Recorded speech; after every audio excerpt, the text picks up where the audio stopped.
Hello, welcome to World Civilizations up to 1500. Now, this is session 2 of the 8th topic titled Christianity and Islam, the Imperial Faiths. Now, in this session, we're going to continue looking at Christianity, and the first part of this session will be devoted to look at, first and foremost, the challenges that Christianity posed to the Roman Empire. We're going to look at the response or reaction of the Roman Empire against Christianity, the persecution of the Christians, but ultimately the incorporation of Christianity into the Roman state. After we do that, we're going to move into part 3 by looking at Islam, again, the second portion of this session. All right, so we're in a moment now when Christianity is rapidly expanding. The Apostle Paul was, to a very great extent, responsible for that. It all started with a Jewish sect in the Eastern Mediterranean, what is called the Holy Land. And Apostle Paul, as we mentioned, converted to Christianity, and he took on this mission to spread that faith, the message of Christ, and establish the very first Christian churches and establishing the theological principles. So ultimately, of course, Christianity is going to be spread also into the heart of the Roman Empire in Rome as well. It will go everywhere, in other words. So it's no longer just a small Jewish sect. Again, it's now gaining more and more converts, what they're called the Gentiles, if you will. There's a multiplicity of different groups in the Eastern Mediterranean. The Greek cities, for example, and the Western Mediterranean Romans are converting slowly. Again, this is really a slow process of change. But the Roman state is going to grow very, very concerned about the spread of this new sect, as they called it. It was really one among many hundreds and hundreds of different religious sects. The Roman Empire was really characterized for being a highly diverse religious and linguistic environment.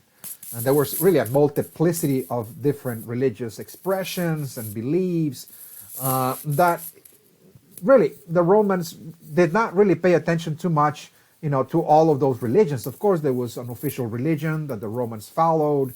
They worshiped the planet Mars and Jupiter, one of the main gods of the Roman Empire, and the emperors were deeply connected to those two gods. It is true there were public ceremonies as well, devoted to the emperors, devoted to the main gods of the state, but the Romans did not really persecute necessarily religious organizations or groups because they differed or they contested the Roman beliefs. From time to time, they did that, but they grew more and more concerned about the Christians because they saw in Christianity a direct challenge to Roman culture and also a direct challenge to the state as well. For example, in what way? Well, the Roman emperors and the governors, the rulers of the empire, were very, very concerned about this growing sect because of the kind of message it was spreading. Okay, it was really a message of universal equality. Again, a religion that appealed to the oppressed, particularly to marginalized groups that did not have any power and that were not even given citizenship as well. Those that were at the very bottom of the social hierarchy, particularly women and slaves, including, of course, non-citizens as well. Remember that one of the central messages of Christianity, as established by Jesus, was this idea that all people are sons and daughters of God, that we're all brothers and sisters, again, that we're all equal in the eyes of God. Okay, so this really elevates the peasant and put the peasant on the same footing as, let's say, a landlord, or elevates the slave to be on an equal footing with the master, elevates the subject to the same place with the governor or the emperor. Again, and women also elevated to the same place as men as well. So this is really, again, highly subversive to the Romans due to the fact that Roman society is highly hierarchical. There's certainly a place for each group of people in a hierarchy, and of course the Roman rulers occupied the central topmost position of the social hierarchy. Okay, and that creates, of course, the organization of Roman society, and this goes back, centuries into the past. It's part of the tradition, and so the Christians were challenging that hierarchical structure and organization, and were empowering the oppressed. They were appealing the oppressed. As a matter of fact, the very first people that converted to Christianity were women and slaves. Okay, those were really the very first converts and followers of this sect, as a matter of fact. So this is, again, quite alarming for the Romans. Also, there's another aspect of the Christian message that upset the Roman leadership, and that is that the Christians were really critical of those in power, particularly the wealthy. Again, this is central to Christ's message as well. We talked about that in session 1, how Christ, said, well, one of the ways that a soul attains salvation is through self-denial. Particularly wealth and power, renouncing to riches. Give up your riches and follow me, he will say. It will be easier for a camel to go through the eye of the needle than a rich man to enter the gates of heaven, for example. Okay, what he's really talking about is attachment. When we grow attached to gold and riches and land and property, it is very difficult to awaken our spiritual nature, which is more subtle, more non-material, in other words. It's very difficult because we're very, very obsessed with matter, with form, with objects, in other words. Okay, we identify ourselves with it. That is really the underlying message or meaning of that idea. So Jesus will stress, for example, that the poor will inherit the earth, and they will inherit the kingdom of God as well. Blessed are the poor. Okay, he often said, he was preaching compassion, meekness, self-denial, charity, helping the poor, clothing the poor, feeding the hungry, helping the sick, healing the sick, and the like. Again, those ideas. That's what, again, being a good Christian was, again. This is antithetical to Roman values because in Rome, it was exactly the opposite, 180 degrees opposite to that. In Rome, it was about blessed are the rich. It was really about domination as well. Those that were really celebrated in Rome, those were the conquerors, the generals, the people that went into battle and gained new territories for the Roman Empire. We talked about that in the past topic. Those were the celebrities, in other words, like Julius Caesar's, Pompey, and so on. It's a series of figures that were the conquerors of Rome, and they were celebrated. People follow them, in other words. Okay, Roman society was also characterized by hedonism as well. It was really, again, a society driven and totally oriented towards the pleasure principle. That's hedonism. To enhance the pleasures of the flesh, and this is what Romans did. Constantly, day by day. Drinking alcohol, eating all kinds of foods, for example, unrestrained sexual license as well, of all kinds. Again, it was really pleasing the flesh. The Christian message was totally opposed to those values, and he called people to renounce to that, to deny oneself from indulging or partaking in those pleasures, wealth and power, and not really celebrating those in power, the wealthy, for example, but rather elevating the poor and helping one's neighbor as well. So again, this is really kind of a counterculture movement. Christianity was indeed a counterculture movement for Rome. It was really questioning and rejecting and opposing Roman values. Also, another issue is that a great many of the converts, as I said, were women and slaves, servants, etc. The underclass, that is to say. Okay, and so the underclass, in many instances, served the elite, the aristocracy, for example, the patricians, for example, the governors and the emperors. They were living with them, and just serving them, helping them clean their palaces and cooking for them, taking care of their children and the like. So in many cases, the servants who had converted to Christianity served as educators to the children of the Roman elites. So slowly but surely, as the years went by, more and more of the ensuing generations of Roman rulers began to adopt gradually some of the Christian values, just because their servants, which were the nannies, so to speak, were instilling upon them since very early age the Christian teachings. And so this was also very alarming, for the Roman state, that the servants, the underclass, was really spreading the ideas of Christianity among the youth, among the children of the elite, and that was really changing this Roman Empire from within, in other words. Again, so this is another issue.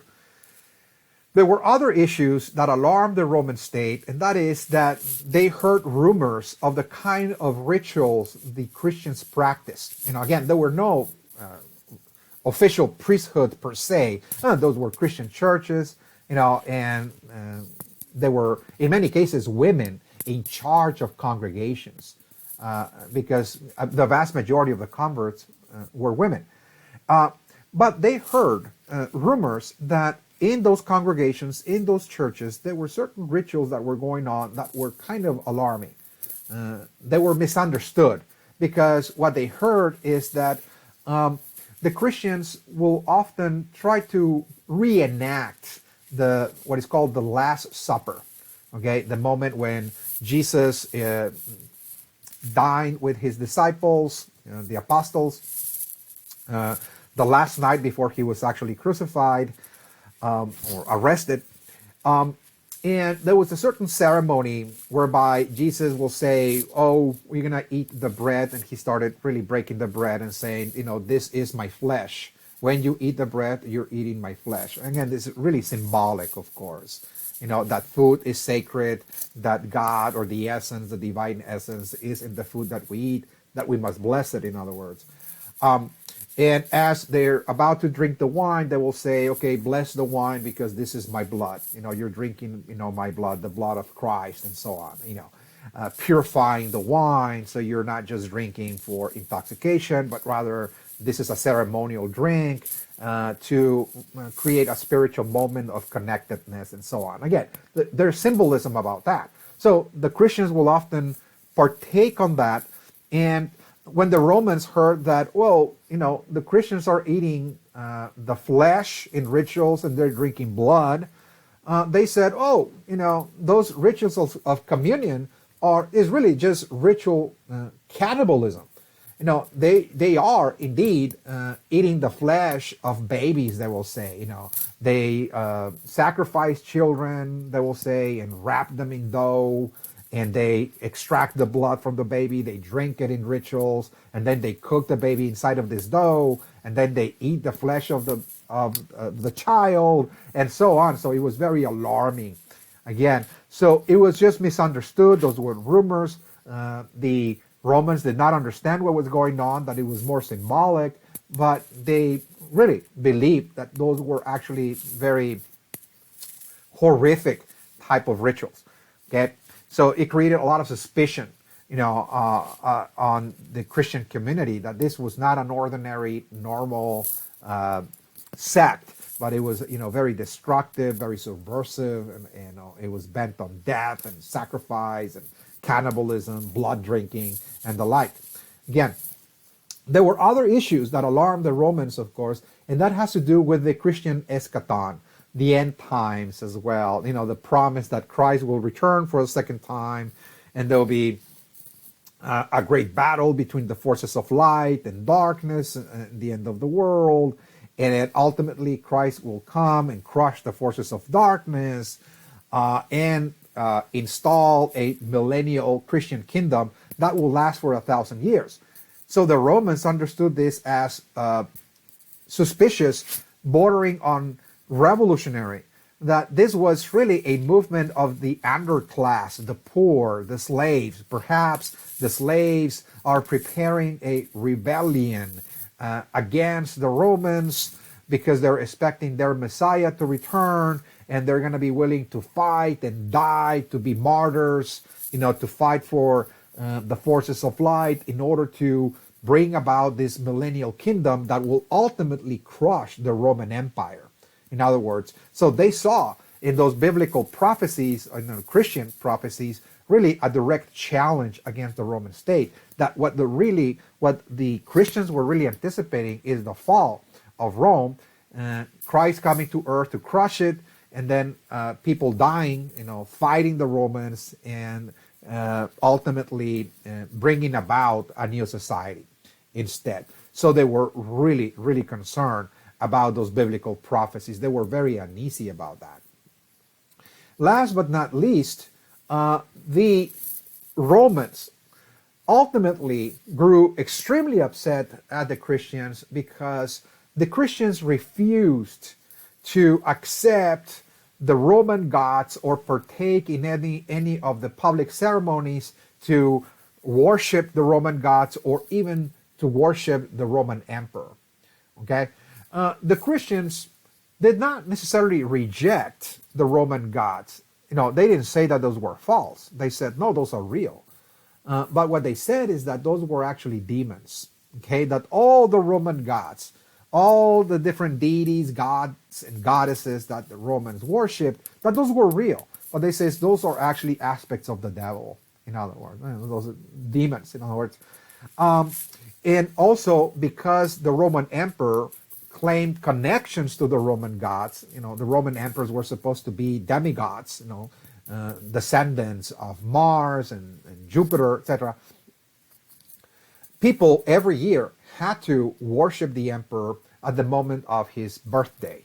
When the birthday of the emperor took place, everybody assembled and everybody worshiped the emperor very publicly, bless the emperor, to grant the emperor luck and good life, and etc. And the Christians refused because, again, of monotheism, their loyalty to just one God. They were strictly monotheistic. They refused to worship, idealize any object, any person other than the one God of creation.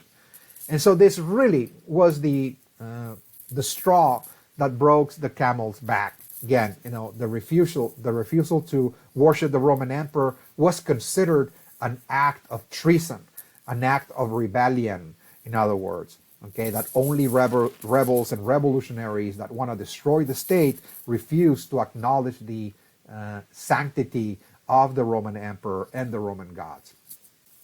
All right, so as a result of that, the Romans are going to react quite violently against the Christians. Okay, so there's going to be a persecution by the Romans against the Christians. The persecution of the Christians went through two phases. The first phase, as I mentioned, which spanned, let us just say, from the year 60 all the way to 300 AD. The Roman state was not bent on necessarily eradicating the Christians altogether from the Roman Empire, but rather they were reacting to certain incidences when they learned that the Christians refused to pay homage to the Roman state, or there were scandals about cannibalism, etc. Yeah, they will react upon it, and they will persecute certain groups, just certain groups of people. Okay, they were considered subversive. They were considered enemies of the state, and whenever they demonstrated that, they will be persecuted. Now, the second phase of Roman persecution occurred between the years 300 to 313 AD. This is the time when there was really a systematic effort to persecute and perhaps to eradicate the Christians altogether. There was a very violent state persecution during this time. It was really the Emperor Diocletian that issued this motion to persecute the Christians in a more violent way. You know, there was a series of edicts he issued to, for example, destroy all Christian texts and churches. Again, so this is a more systematic way to really go against this sect and crush it altogether. So the destruction of the texts and the churches took place during this time. Another edict called for the abolition of all Christian assemblies as well. You know, it's forbidden for Christians to assemble as well. Okay, Christians lost all legal rights in the Roman state. Okay, so it's almost they were removed from all kinds of participation in the Roman state altogether. They had no legal rights. They were not really considered citizens as well. And a great many of them were executed in public spectacles in colosseums as well. Again, so this is the moment when the Christians were thrown into the colosseums to be devoured by wild beasts, by lions, for example, for entertainment purposes. Okay, for entertainment purposes. So this is a quite unfortunate chapter in the history of Christianity, the Roman persecution, and the martyrdom of a great many Christians that died for their faith, unwilling to recant their beliefs, and they were, very steadfast in holding on to their monotheistic traditions, refusing to worship any other god, including, of course, worshiping the emperor. Okay. However, despite the fact that Christianity started out as a kind of counterculture revolution, a movement that challenged the Roman state and Roman values, as we'll see, despite that fact that it was really a challenge to the Roman state, and the Roman state issued or unleashed this very violent persecution against the Christians, at some point, Christianity is going to become the official religion of the Roman state. The Roman rulers, the Roman emperors, at some point, are going to turn around and say, well, yes, this was considered to be a very dangerous, very subversive movement and sect and fanaticals, again, that were willing to die for their faith, etc. But as the Roman Empire began to experience a number of problems, internal problems, and it was disintegrating from within,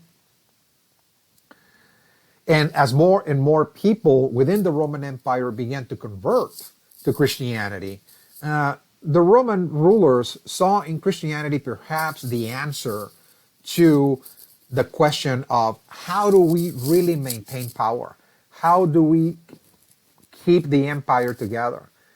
How do we legitimize the authority of the state when people are already questioning the authority of the emperors, for example? So, we covered that in a previous topic, how at some point the Roman Empire began to experience a series of revolts from within, a series of civil wars. It was crumbling from within as a result of economic problems, for example, overextending the empire. It was too difficult to manage. There were barbaric invasions, etc. Again, going on. So the Roman Empire was really in a decline, so to speak. And one Roman emperor, his name was Constantine the Great, who ruled after 313. He's going to actually see in Christianity the answer to the challenges and the problems facing the decline of the Roman Empire. Now, some scholars believe that his mother, Helen, was a Christian and was a great influence, once again, upon him, that he absorbed some of the Christian values from his mother. That can be one of the reasons why he's going to be the very first Roman emperor to convert to Christianity. He's going to be the first one. Okay. Now there's other historians that actually question the authenticity, the legitimacy of his conversion, and see that in reality what Constantine did was simply use Christianity as a strategy, as a tool to maintain power. Okay, so again, there are conflicting, of course, interpretations of this event. But nonetheless, the moment of his conversion occurred precisely during a series of civil wars. The Roman Empire had been divided. There are factions that control different regions of the Roman Empire. The eastern wing, for example, are controlled by different rulers, and the western wing by different royal families as well. They're contesting, of course, the supremacy of the empire. Constantine was one of the generals of the rulers that actually is contesting, of course, the supremacy of the empire. And it is believed, according to sources, that Constantine had a vision, before one of the decisive battles that was going to determine who was going to control the empire. This is the Battle of the Milvian Bridge, as it was called. So before the battle, according to legends and stories, and even Constantine will even mention this, of course, is that he actually had a dream about Jesus coming to him before the battle and showing him the sign of the cross, telling him that, well, if you use this cross on your shields, on your banners, and if you go to battle, no enemy can ever defeat you. You will conquer all your rivals and all your enemies, etc., which was really the cross, in other words. Okay, so he saw, in a vision, the cross in this dream, and when he woke up, that's exactly what he did. According to sources, he went to battle and actually defeated all his rivals and actually ended up pretty much, emerging as triumphant, again, in this great civil war. So according to that legend, after the battle, he decided to convert to Christianity, and that happened in the year 313 AD. Okay, so in the year 313 AD, Constantine the Great converts to Christianity, becomes the first Christian emperor, and now he's going to adopt Christianity as the official religion of the empire. This was done officially through an edict. It was called the Edict of Milan. Okay, it was issued in the year 313, in which Constantine is stating very clearly that from here on, Christianity will be the official religion of the state, of the Roman state. No longer are the old Roman gods going to be the gods that sustain the legitimacy of the Roman state, but rather it will be Christianity again. So there was a crisis of legitimacy, obviously, in Rome. People questioned the legitimacy of the rulers. They were divided. They were fighting civil wars. So their legitimacy was put in question. So as the state was crumbling, Constantine required a new strategy, and that is using this growing faith that was becoming very, very popular in the Roman Empire, and use it as a banner, so to speak, to gain back the loyalty of the subjects. So they will see that this state is now Christian. In other words, that this is something that Christ had ordained and blessed, in other words, okay? So this is one of the more practical, more this worldly interpretation of Constantine's conversion to Christianity. That was actually a strategy, in other words, to maintain power. Now, after Christianity becomes the official religion of the Roman state, Constantine is now moving forward to create the Christian church. Okay? So, yes, Christianity is the official religion of the state, but we need an institution. We need a central church that will represent the Christian faith. Okay? So we need to make clear, that there's going to be a central institution that will issue forth the main theological principles of Christianity, what people are supposed to follow, what people are supposed to believe, what this church actually represents, in other words. Okay, so he's given it structure, he's given it form. And this happened in the year 325 AD in a council, the Council of Nicaea, it was called, in which there's going to be a series of scholars and religious leaders that are going to meet in order to create the Christian church. They were called the church fathers, in other words, the fathers of the church. And so it is in this council that the Christian church is born. Okay. The main purpose was not only to create the Christian church, but also to establish the religious orthodoxy. What is really the main principles, ideas, beliefs, tenets of Christianity, okay, that are legitimate, in other words. Because up to this time, all the Christian sects that pervaded the Roman Empire had significant differences based on culture, based on language, based on region.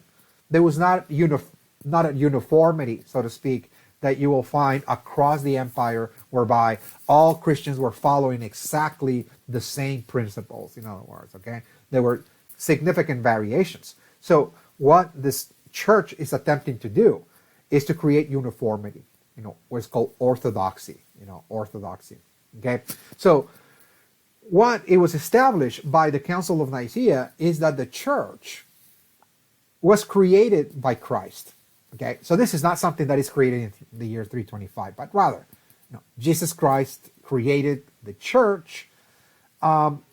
He was in the embodiment of the church, and through a lineage of disciples, the church is going to be carried on from person to person in a line of succession, in other words. Okay, so since Jesus Christ was the representative of God on earth, and then after Jesus was Peter, was the second line in succession, the next apostle that is the representative of Christ on earth. Therefore, since the church is going to be governed by the line of succession of apostles, therefore the church is going to be the mediator between humanity and the divine. In other words, the church is really the embodiment of Christ. Okay? So in order to reach God, one must go through the church. If you want to commune with God, you need to go through the church. If you are trying to connect or have a mystical experience, etc., well, you need the church to do that. Okay? Humans cannot do that by themselves. They need a mediator, and the church is the mediator. Okay? So that is one of the first orthodox principles, again, that was established. Again, this is central. This is really given a lot of power to the Christian church of Rome. Okay. Second, the church also needed a holy book, because this is going to make it very clear what messages, what teachings people are supposed to also follow as well. Okay? So in this council, we're going to see the collection of the Holy Scriptures, so to speak, and they're going to assemble what is called the Bible. And the Bible will be composed of two parts, the Old Testament, and the Old Testament was the Jewish Torah. Again, that is really the Jewish Bible that talks about the history of the Hebrews and the writings of the Hebrew prophets. And the New Testament will be the writings of the apostles. You know, we talked about that, you know, like the Gospels, the writings of St. Paul, etc. Again, there was really a process by which there were hundreds and hundreds of books that were collected by the council, and they determined which books were going to be the holy books and which books were going to be the forbidden books. In other words, books that were not going to be included in the Bible, even though they talked about Christ, they were not going to be included for some reason. They were excluded, and they were also put on an index as well as the forbidden books. Again, so this is very clear, again, that the church was not really willing to allow just, you know, any writing to be included in the holy book.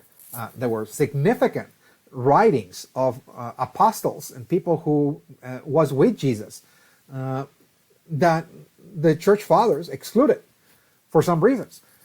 For example, the writings about the life and teachings of Christ that were excluded were categorized as the Gnostic Gospels. You know, the Gnostic Gospels were a series of writings by other apostles that talk about the teachings of Christ in ways that were far more, let me just say, mystical, okay?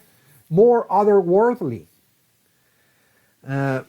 Similar to what Buddha, for example, talked about, you know, centuries ago. You know, they were very, very philosophical, bordering on the ideas of the Eastern, for example, schools of yoga, for example, of Buddhism, and Vedanta, for example, talking about, for example, the oneness of creation, you know, the unity of all things, that we are all one, in other words. You know, this idea of the Son and the Father is one, you know, meaning that the individual soul and the universal spirit of God is really the same thing, that we're all one, in other words. You know, talking about those issues. Those writings were excluded altogether, the so-called Gnostic Gospels. You know, and so what we get then is really a collection of books that the church fathers considered to be more acceptable, perhaps more down to earth, if you will, that will be more understandable, more comprehensible, you know, for the masses. And they translated the Old Testament, which was written in Aramaic by the Hebrews, and also translated the writings about the life and teachings of Christ that were written in Greek.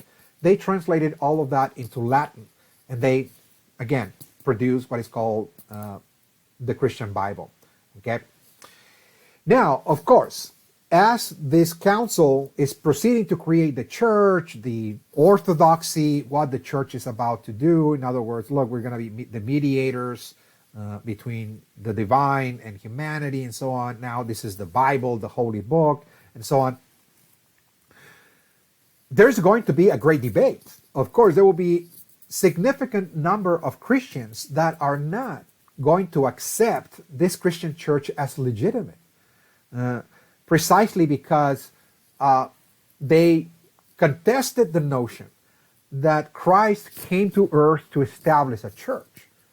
Okay, you know, he came to earth to disseminate a series of teachings, you know, to help humanity spiritually, but not to really create an institution. In other words, so there's going to be a great debate. Not all Christians went along with it. Not all Christians recognize the legitimacy of the church, particularly the Gnostics.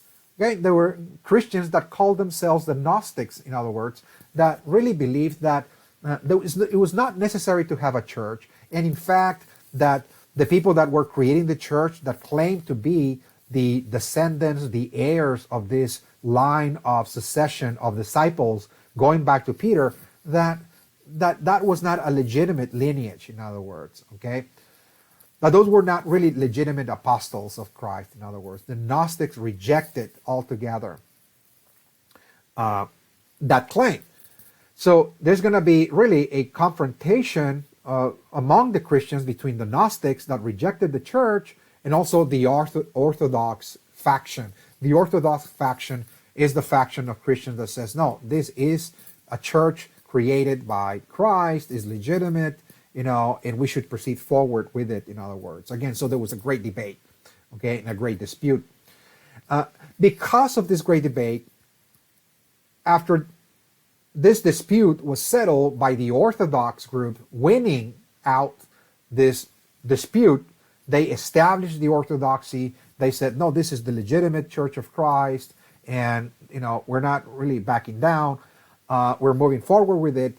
The church then began to persecute Christians, in other words, that did not conform with the orthodoxy. In other words, again, though they issued a series of pronouncements saying that, well, those that question the orthodoxy are going to be called the heretics, in other words, okay, the so-called heresies. Of course, Gnosticism is one of them. I mean, the Gnostics. Gnosticism was really, again, a branch of Christianity that says that we don't need a mediator to contact God or the divine, that all people, all human beings are capable of gaining direct knowledge from God. Gnosis means knowledge or wisdom, that all humans have the capacity, in other words, to connect with the divine. In other words, they also preach about universal equality, that women, the Christian church excluded women. Again, it was only males that were supposed to govern and administer the church. So the Gnostics, were really challenging that claim as well. Another heresy was Manichaeism. Manichaeism, again, is really a heresy.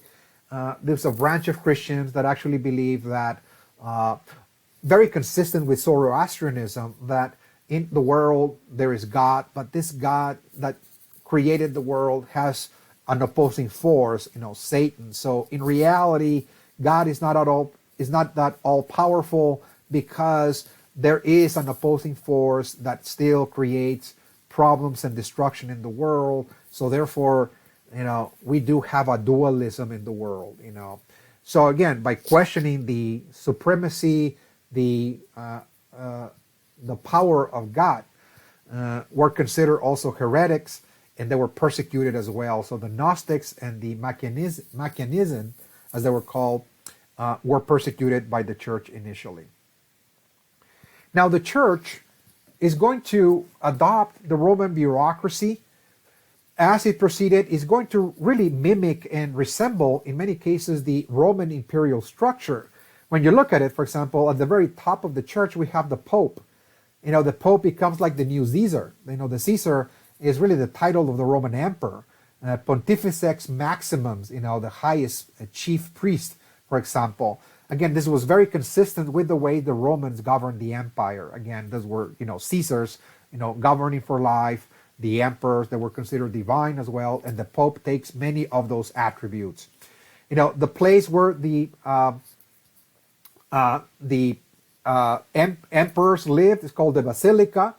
Constantine lived in a basilica, for example. It was the Imperial palace. Now it becomes the central church, the Basilica, for example. Okay, so even the church itself was considered in the past the palace of the emperor, for example. But now there's a church. During the Roman Empire, when the Romans were conquering provinces, they were dividing the provinces into districts, for example, and those were called dioceses. Okay, all the provinces of the Roman Empire were called dioceses. Okay, those were the provinces, and now the dioceses become the administrative districts of the church, the diocese, for example. And every diocese is going to be governed by a bishop. And by the way, in the Roman Empire, the bishops was the name given to the provincial governors as well. Again, those were the provincial governors. They were called bishops. Okay, but now the bishops are the regents of the diocese as well. Again, so during the Roman Empire had of course, a system of laws, that everybody had to follow, Roman law. But now the church introduces canon law, again, the law of the church. In other words, it's very, very similar. Again, how the church is really transforming into a new version of the Roman Empire. Okay, or perhaps the Roman Empire is morphing into the Catholic Church slowly but surely. Again, during the Roman Empire, there were a system of Roman courts to persecute those that infringe upon the law and so on. And now the church also creates a system of courts, church courts, that is going to persecute the heretics as well, or the heretics. Okay, to persecute the heresies and the heretics, to do away with them again, and they are pretty much following this tradition of the Roman courts. Now, again, it's really, again, very, very similar. Of course, at some point, even the church itself is going to follow the same kind of division of the Roman Empire. As the Roman Empire divided, the church is also going to divide as well. In the year 325, as I mentioned earlier in another topic, the Roman Empire split into a western wing and an eastern wing. The western wing was headquartered in the city of Rome, and the eastern wing in the city of Constantinople. Again, so there were now two versions of the Roman Empire after 325. And the Catholic Church is also going to split as well into a western wing, which is going to be the Roman Catholic Church, okay? And the eastern wing is going to be the Eastern Orthodox, again, Church as well. Again, the Western Roman Catholic Church is going to be Latin, and the Eastern Orthodox is going to be Greek. The Roman Catholic Church considers Jesus as a human being that was divine, of course. It was the Son of God, but it emphasizes his humanity, whereas the Greek Orthodox emphasizes the divinity of Jesus. Okay? And another difference between the Roman Catholic and the Eastern Orthodox was this issue of monasticism. In other words, that, look, there's going to be a series of monks and friars, for example, that were living in monasteries, retiring or retreating from society in order to contemplate and carry out, prayers and fastings, etc. But the Western wing of the church emphasized, for example, retreating from society altogether, living in a monastery totally removed from mainstream society, whereas in the Eastern monasticism, in the Greek tradition of Constantinople, the friars and the monks lived among the people. They were still very much involved in the world, providing guidance and counsel. They were not retreating, in other words, from society. They were in the cities, in the urban areas among the people as well. So there's going to be, of course, cultural differences, but we can see that as the empire split, the church also split. Now, another critical figure of Christianity was Saint Augustine. Saint Augustine is critical in the history of Christianity because he is going to be really the intellectual architect of medieval Christian Europe. He is going to write a series of books in the year 426, just when the empire is falling, when the Roman Empire is falling in Rome again. One of them was called the Confessions. He's really in this book talking about what is really a Christian. What is the Christian self, in other words. The ideal Christian is one that starts out as a sinner, but through repentance and atonement becomes a saint. So he emphasizes the idea that this is the destiny of all people, that we all will become a saint someday. So again, we all start sinners, but this is the goal of life. This is the orientation. Again, it's no longer, the warrior, those in power, in wealth, etc., but the saint, in other words.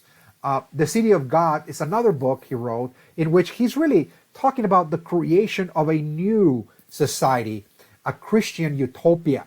Okay, so he's really trying to end the classical era of Greece and Rome centered on the ideal human city, humanism, the idea that humans are in charge of the world, in charge of our destiny, and we create a city based on laws and reason and human knowledge. But rather, he's really saying, like, look, no, that era has come to an end. We're moving now into a new era in which now, from now on, we have to create a Christian world, a Christian society in which people are going to pursue the path of sainthood, for example, and retreat from the world to become a monk and pretty much devote our entire lives, to the life of the saint. In other words, a monastic society. So this is going to be really the foundation for medieval Europe. The whole orientation of Europe is changing once again from the idea of the warrior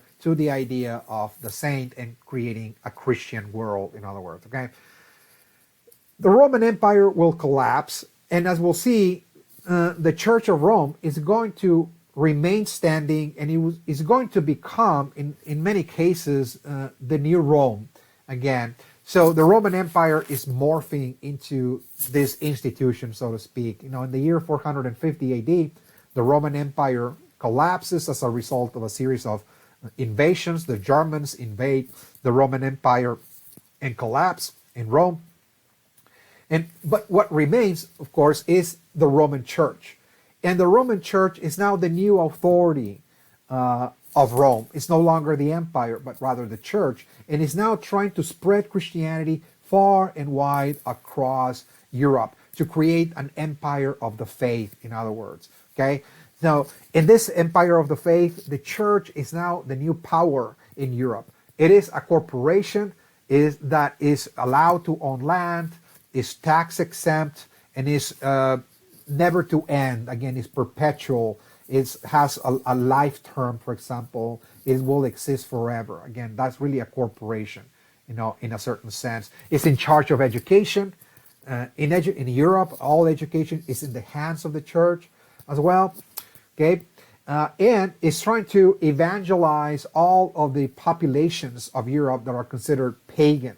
Again, the very first wave of evangelization happened from 335 to 600 AD, whereby there will be missionaries sent to the Iberian Peninsula, to Gaul, Britannia, and the Germanic kingdoms in order to convert all the so-called pagan, populations of the region to the Christian faith, in order to incorporate all of those populations into this new empire of the faith again. So Europe is changing, is becoming more Christian, and the church, at least the Church of Rome, is really pretty much creating a new religious system, imperial system in this case. There will be, of course, martyrs and local heroes elevated to the status of saints. We're going to see the rise of the cult of the saints. A multiplicity of different saints, of course, are going to be flourishing. And those were the martyrs that died for their faith, and local heroes of every town. They're going to be worshipped again across Europe. And there's going to be also a fusion of nomadic and Roman culture again during this time. As the Romans are expanding across Europe and taking Christianity everywhere, there's going to be a fusion of Roman culture with the nomadic cultures of Europe, the Gauls or the Germans, for example, in which they were totally oriented towards war. We have a warrior culture merging or morphing with the Christian missionaries, and this is going to give rise to a new kind of Christianity, Christian crusaders, in other words. Those were actually, again, warriors that were fighting for their faith, and they wanted to expand it into new lands, again, trying to take Christianity and the cross everywhere through the sword, in other words. Even the kings are going to be the leaders of the faith, because this was the tradition among the nomads, that the king is going to fight for the people. Now they're fighting for Christianity as well. So Christianity is taking a more militant, form during the conversion of the nomadic groups of Europe, and this is going to change the character, again, of Christianity altogether. Now, part 3 is going to look now at the Middle East, at another world religion, Islam. Okay, this religion is going to also flourish in very, very significant ways. Very rapidly, I will say, in just 1 century, is going to, become pretty much an empire again. And the development of Islam varied in many ways from the development of Christianity. There were some similarities, of course, but there were also significant differences. In this case, we're talking about, a society of pastoralists. For the most part, they're going to be the early converts of Islam, pastoralists, and they're going to pretty much adopt the Muslim faith or the Islamic faith.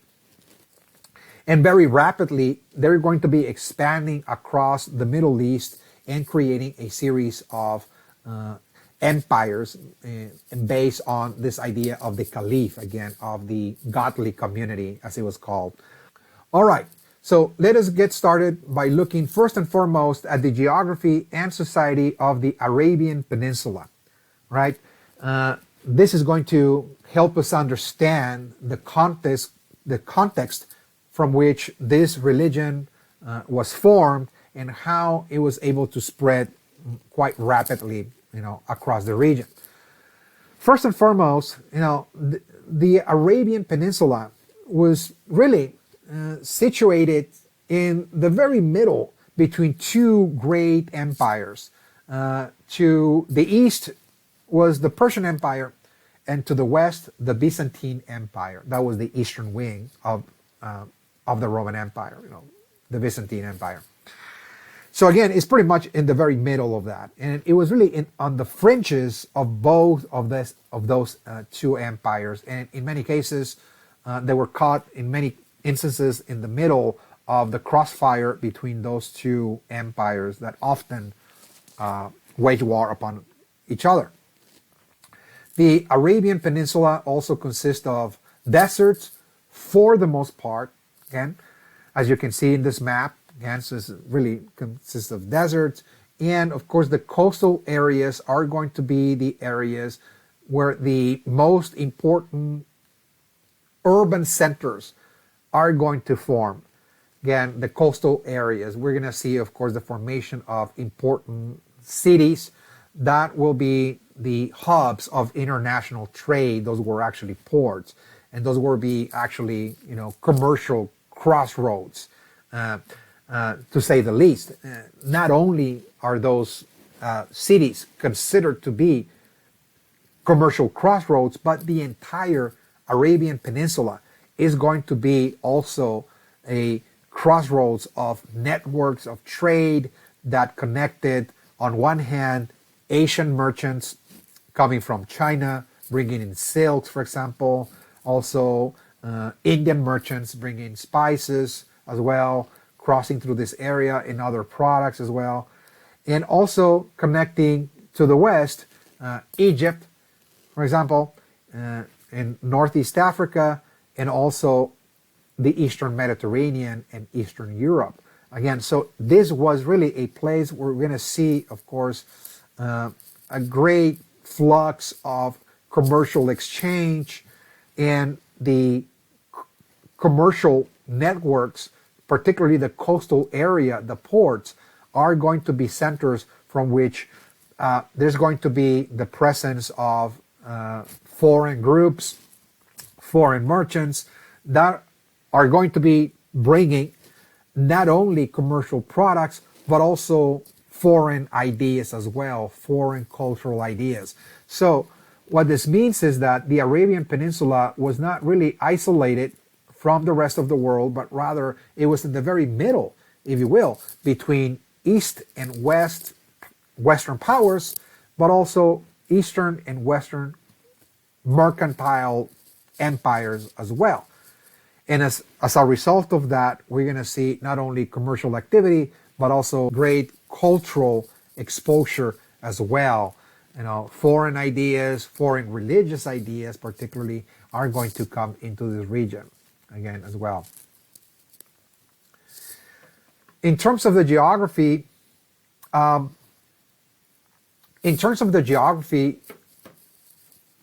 demographics, the Arabian Peninsula consists of an Arabian population, and they are Semitic, meaning that they're coming from this Semitic linguistic group that we have been speaking about ever since the beginning of the semester. The Semitic language, again, has many different expressions. The Hebrews are part of that as well. The Assyrians, the Babylonians, for example, are part of this process as well. The Semitic background, including the Phoenicians as well. Okay, so there's a multiplicity of Semitic groups. The Arabs are just one of them. Okay, but the Arabian Peninsula had two societies. Again, in this case, those were the ones that lived in the urban centers, the mercantile urban dwellers that lived particularly in the city of Mecca and Medina. Those were the most important commercial centers along the coastline, as we mentioned, again, and they were governed by merchant princes. Again, so there was an aristocracy, of course, a ruling elite. Those were merchants, of course, that had become incredibly wealthy as a result of international trade. And the other society were those that lived outside of the cities. Those were actually nomadic desert tribes. And those were tribal groups. Those tribal groups that lived in the deserts, that lived a nomadic or semi-nomadic existence, were called the Bedouin Arabs. Bedouin Arabs. Okay, those were pastoralists. They will herd sheep, and also they will tend horses as well. And they were, for the most part, societies that were totally oriented towards the practice of war. Those were warlike societies. This is how they survived. They competed for resources that were rather limited and scarce, and they will wage war against other tribal groups, or they will, from time to time, raid one of the main cities for treasure or for certain products,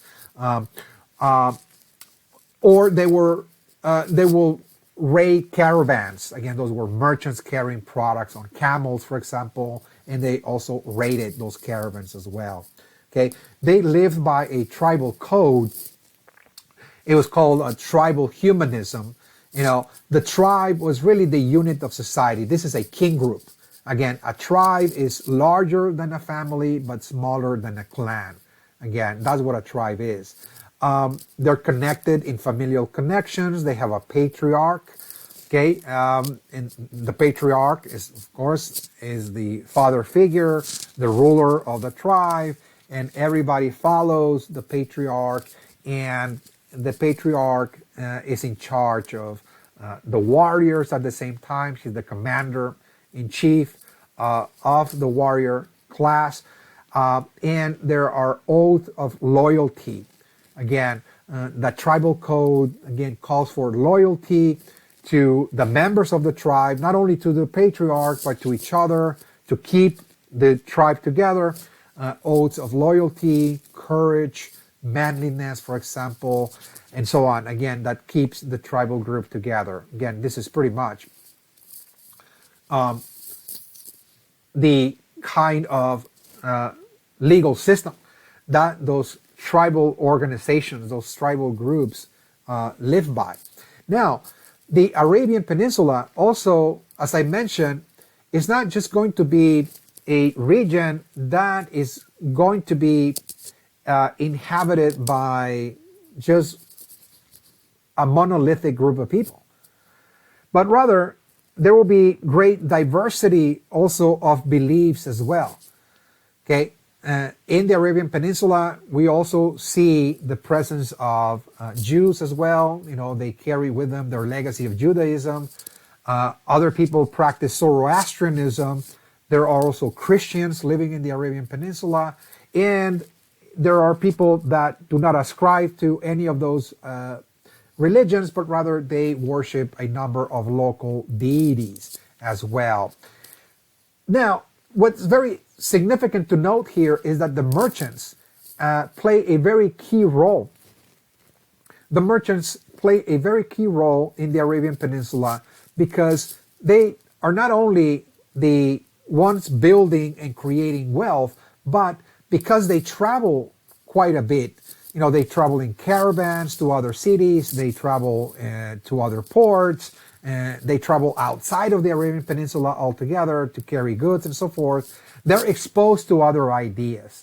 They see the world around them. They are exposed to other cultures, other religions. And when they come back, they're going to play a key role in educating people and disseminating and spreading foreign ideas, and in many cases, innovating new religious ideas. And this is going to be fundamental to understand the rise of Islam, because as we'll see, the father of Islam, Muhammad, was a merchant himself. So he was one of those merchants that is going to be exposed to all of those ideas from without, and he's going to formulate a new expression. And that expression will become known as Islam. Okay, so let's look at the background of Muhammad and Islam, the way we did that with the background of Jesus and Christianity again. Before the rise of Muhammad, the Arabian Peninsula lived in an era whereby the population was very eclectic. Of course, it practiced a multiplicity of different religious beliefs and practices and so on. So there was not really a monolith, a single religious system per se. In this era, for the Muslim scholars, this is an era that is called the era of ignorance, the Al-Jahila, if it's called. Again, the era of ignorance, because people were really worshiping spirits, the spirits of nature, the spirits of the land. It's called animism. Again, the spirits of stones and rocks, the spirits of the mountains, again, worshiping objects, worshiping idols. And they were polytheistic. They had a multiplicity of different beliefs and different gods and goddesses that they prayed to. Again, so religions was really a melting pot, so to speak. Again, they had no clear notion of monotheism, as other religions actually practiced it. For example, the Christians or in Judaism, for example, okay? During this era, however, in the city of Mecca, there was a very important cult centered on the worship of the Kaaba, as it is called. It is really the Kaaba, or the Kaaba, is really a stone, a black stone, a meteorite that goes back to Abraham. It's very ancient. Again, it's a very, very ancient rock or stone. It's a black stone that apparently fell from the sky. It's a meteorite. And because it fell from the sky, during the ancient times, people believed that this was sent by the gods. In other words, so it was worshipped, by people. They worship rocks, as I said. And in many cases, they carried out certain sacrifices, whether those were human sacrifices on top of this rock, or those were animal sacrifices. And it is believed that when Abraham was about to sacrifice his own son, Isaac, there was a moment when he received a message from Yahweh to sacrifice his only son. When he went to the wilderness to sacrifice his son, and he was stopped by God just at the moment when he was about to sacrifice his son, he was about to sacrifice his son on this rock as well. So it was a rock that was visited by a great number of different tribal groups. They worshiped the rock, and they believed it was sacred. It had fallen from the sky, from the gods, and they carried out different kinds of rituals on it. Now, this rock was later on taken to Mecca, and it was covered by a cube box to protect it, a cube structure. And it became an object of worship. Again, this is before the age of Muhammad. Again, this was one of the major ritual centers, Mecca, again, in which, of course, people worship a multiplicity of gods, but they also visited the city in order to worship the Kaaba, or the Kaaba, okay, at Mecca. So Mecca was already a pilgrimage center, and people worshiped the box because of the rock. So in reality, it was a sort of idol worship. it was intended initially to be a reminder of Abraham. In other words, the original intent for placing the box on Mecca and beginning the pilgrimage was to remember Abraham and the covenant with Abraham, monotheism, that there was only one God.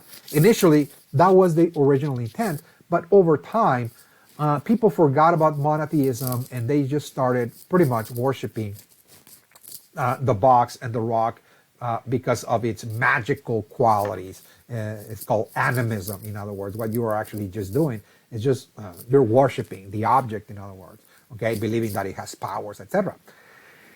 Now, this is going to bring us to Muhammad again. By the year 570 AD, Muhammad is born, and he's going to live all the way to the year 632 AD. Okay, he started out, as I mentioned, as a merchant, very exposed to foreign ideas, had some education as well, and he became very, very wealthy. As a matter of fact, he married into a very wealthy family. He actually married multiple times, again, because it was totally permissible under the tribal laws of the day. But one of the religious values that he carried with him as he was exposed, of course, to this cosmopolitan environment in which, he was exposed to foreign ideas and foreign cultures, is this connection to Abraham, this Judeo tradition, okay?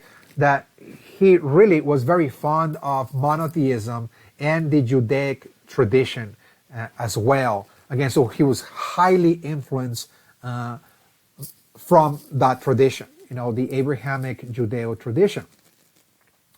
At some point, by the year 610, and this is again a process that continued all the way to the end of his life, 632, Muhammad began to have a series of mystical experiences, in a cave just outside of Mecca. He had a mystical experience, a mystical encounter with an angelic being. That was the Archangel Gabriel. This is similar to what Zoroaster, we talked about that in session 1. He also had a mystical experience, with the divine, Ahura Mazda. Well, here we see something rather similar.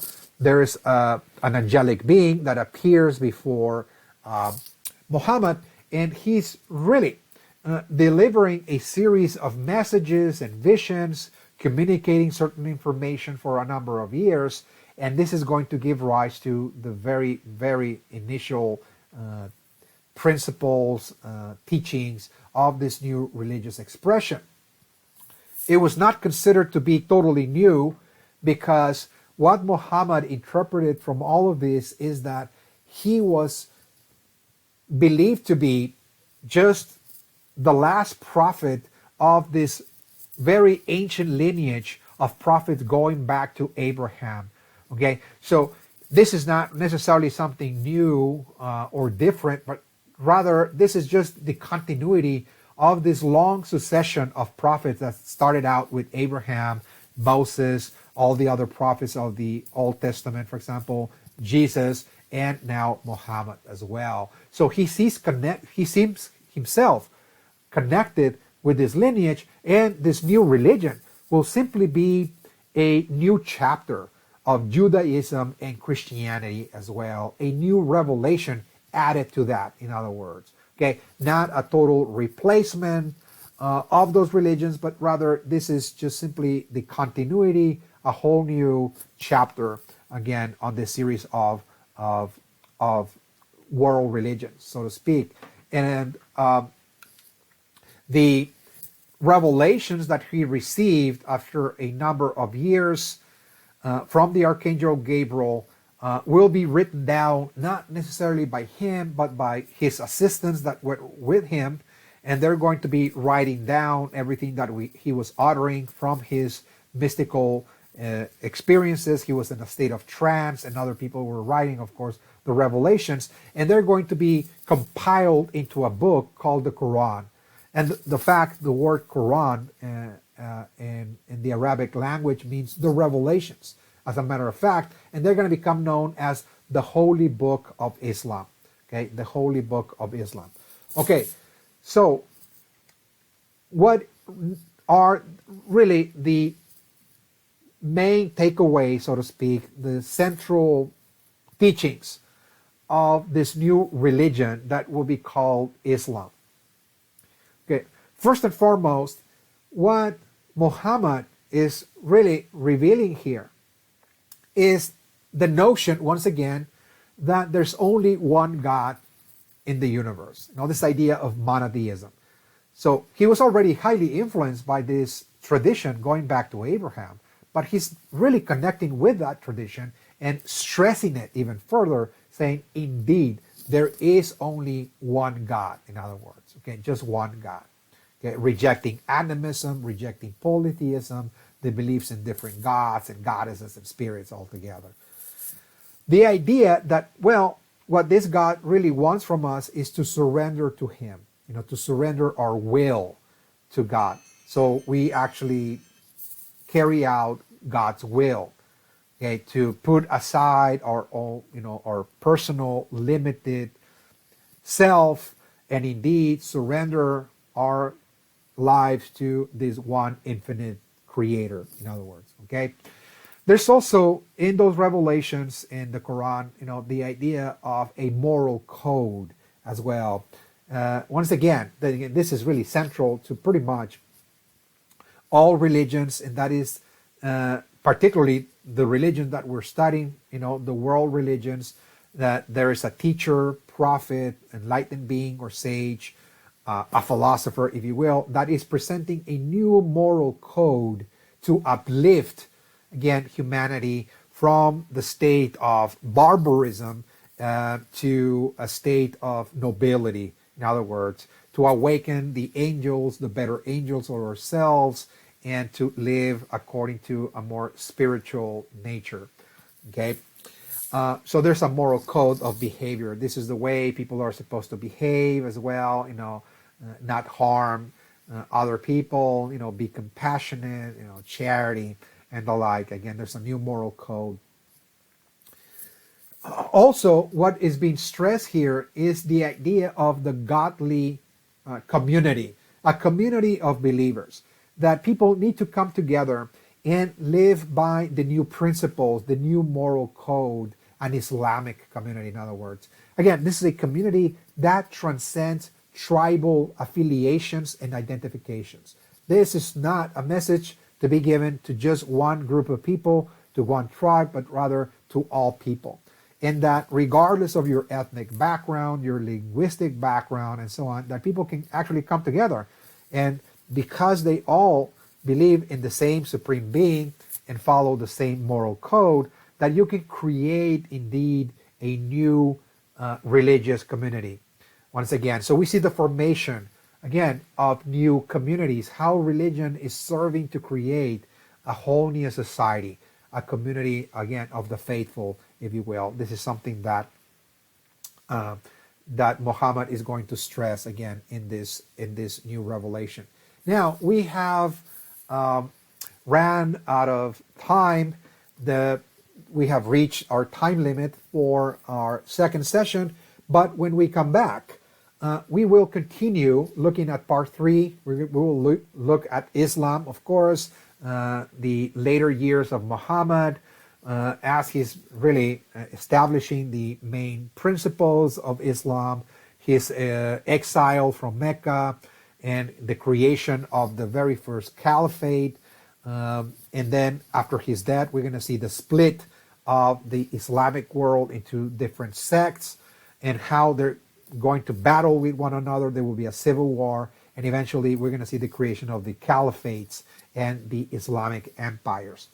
Part 4 ultimately is going to look at the interaction between the Islamic world and the Christian world through the process of what is called the Crusades. Again, this is all that I have for you as for now. When we come back, we're going to cover the remaining portion of this topic. I'll see you then in session 3 when we come back. Thank you.